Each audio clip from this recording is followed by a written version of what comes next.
Superman's journal. Final entry. I'm dying.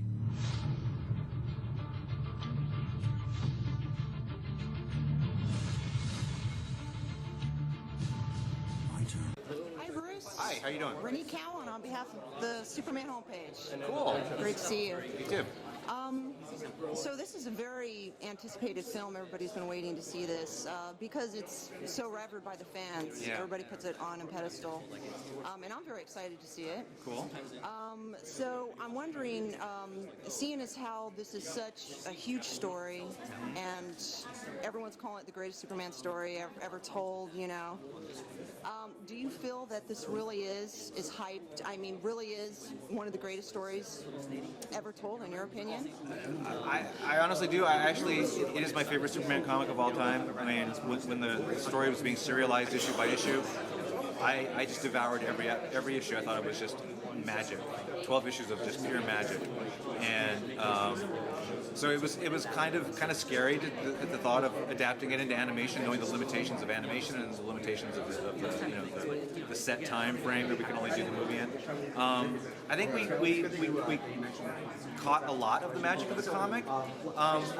The comic is just wonderful, and the movie is something different, just because the two mediums. But I can honestly say that when during production, it was encouraged to think, oh yeah, this is looking pretty good. The voices sound good. And literally, once we finally got the whole movie put together with the score and all the bells and whistles, I watched it and I thought, wow, this is like, honestly, I think it's like the best Superman movie ever made. And I really love the Donner films, but I think this is a little bit above them in a weird kind of way. And I don't want to toot my own horn, but I just really love this movie. So I think we did a good job. Yeah, I've heard it's very emotional. It is. I mean, yeah. It'll make you choke up a bit, hopefully.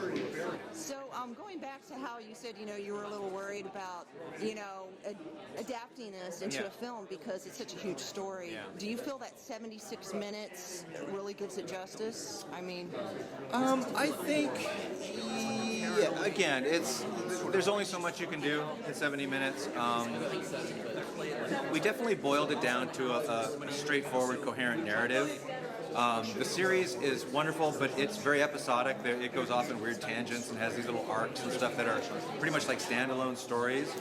I mean, yeah, it would have been great to do this as, a 10-hour miniseries, but that's never going to happen. Honestly, it's just never going to happen. It's just that the economics don't make any sense. Right. So, I think, again, considering all the limitations that we had to work with, I think it does the job. Okay. How much influence, or did they have any influence, Grant Morrison and Frank quietly on this film? Did they have any kind of input at all on this film? Not really. They're both extremely busy. Basically, just got their blessing from afar, saying don't mess it up.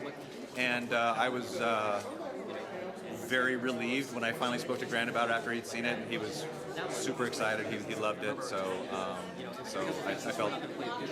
I haven't heard from Frank yet. I'm hopefully going to see him up in Seattle next month, and hopefully he liked it too. So being how this movie is based on Frank Quietly's art, and it's very, modernist style, it's very specific. It's very unique. Right. Very distinctive. Right. Do you feel that this animation, does it just emulate it, or does it really try to look like his, or is it really close to his work? We tried as hard as we could, again, knowing all the limitations of budget and time and everything, we tried to make it look as much like his artwork as possible. And not just even in the character designs, but even in the posing, the way the characters walk, the way they stand. Straight up, whenever we could, if there was a comic book panel in the comic that totally worked cinematically, we would just literally Xerox it and stick it on the storyboard. Right. So we tried to stay as close to the comic as possible. So it's inevitably it doesn't look exactly like Frank Quietly, 100% of the time, but I think it looks quite close. At times it looks just like the comic. So. Right. So what's your next Superman project? Do you have one yet? Don't have anything we can announce yet. Just Batman Year One? Batman Year One is going to be coming soon.